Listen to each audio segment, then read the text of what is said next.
Yes, folks, it's Tales from the Jails with John G. Sutton. I'm going to talk today about dealing with notorious inmates.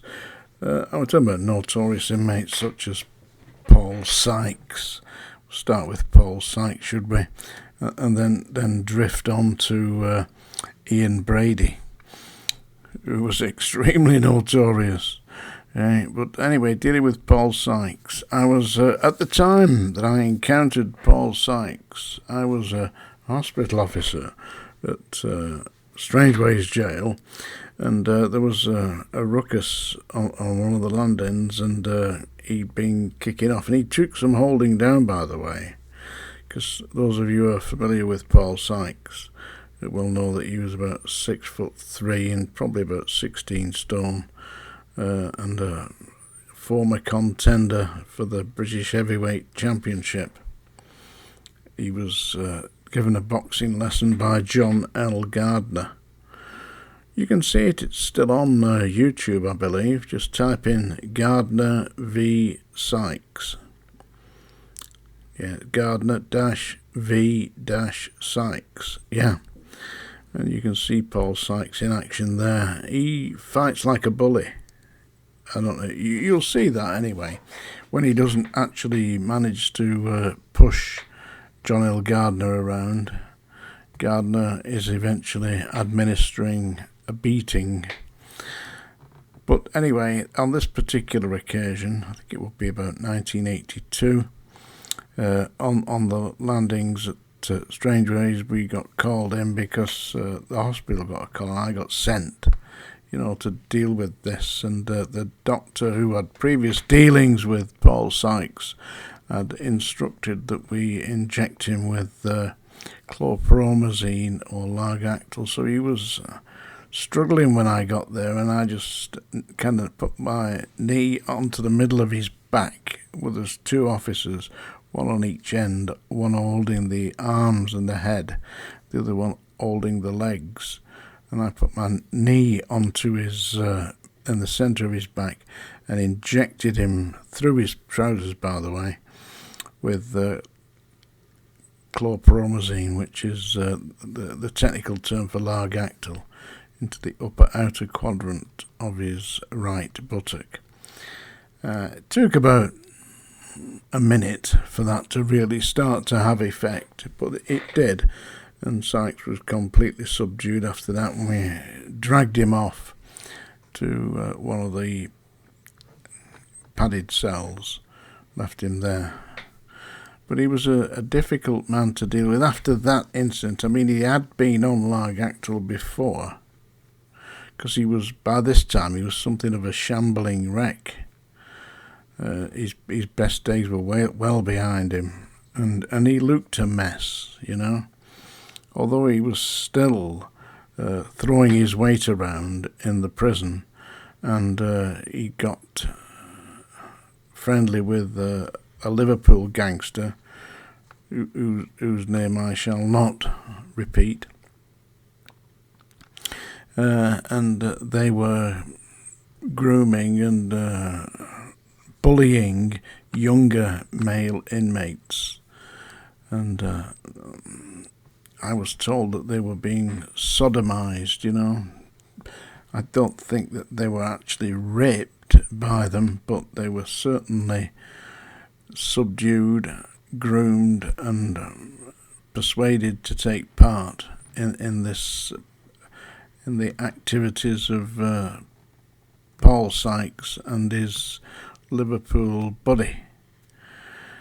Apparently Sykes used to get a copy of page 3 from the Sun and put it onto the back of his selected quarry, and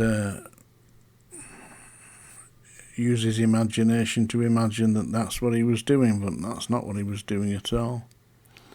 So that was my encounter, one of my encounters with Paul Sykes. Anyway, that will be in my third book, by the way.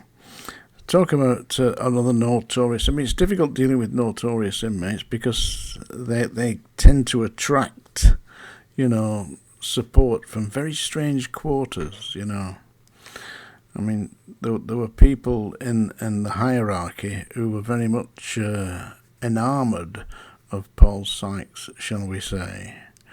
And you mistreat their little toy at your peril. Seriously. You know, like members of the House of Lords and stuff like that. I kid you not.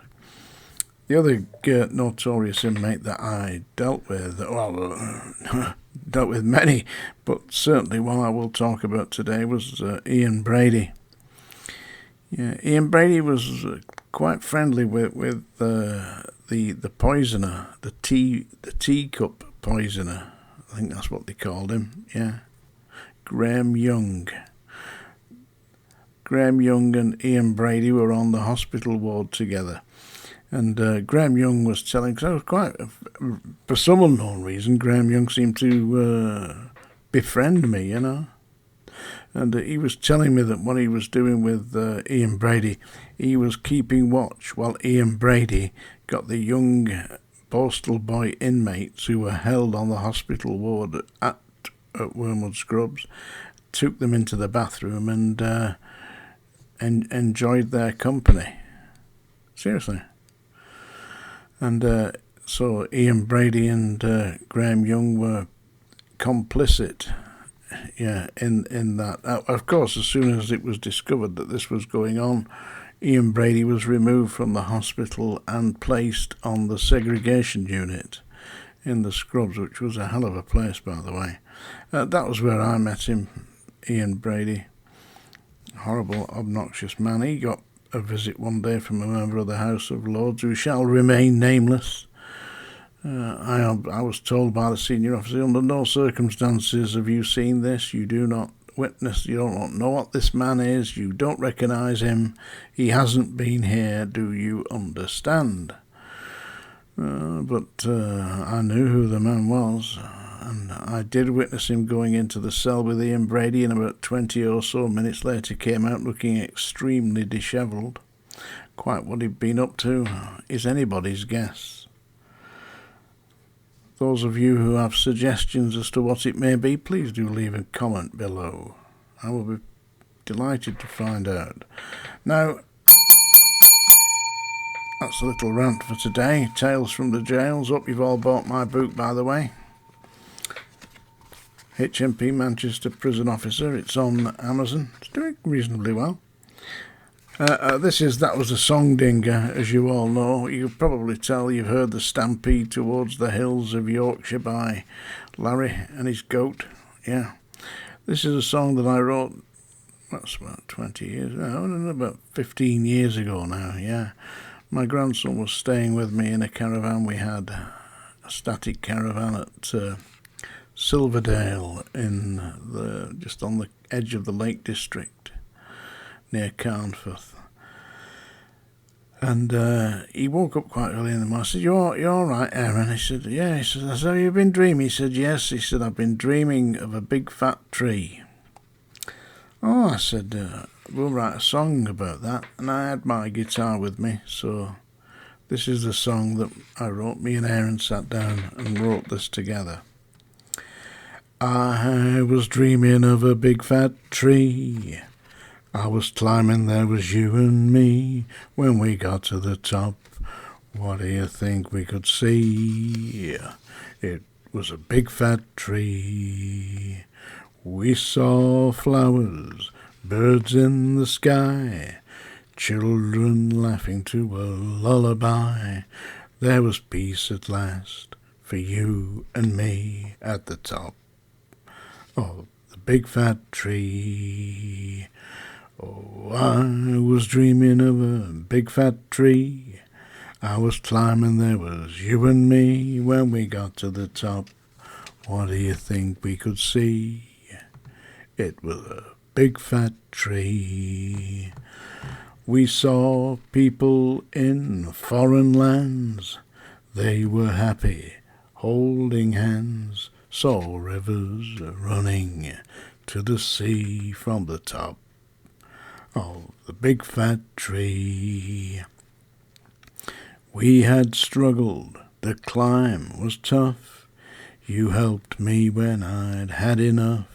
So yes, together, you and me, we had climbed the big fat tree. I was dreaming of a big fat tree. I was climbing, there was you and me. When we got to the top, what do you think we could see? It was a big fat tree. Yeah, Big Fat Tree by John G. Sutton with his grandson Aaron Dowrick, who is currently at university in the third year of a master's degree in engineering. Tales from the Jails. We'll speak again.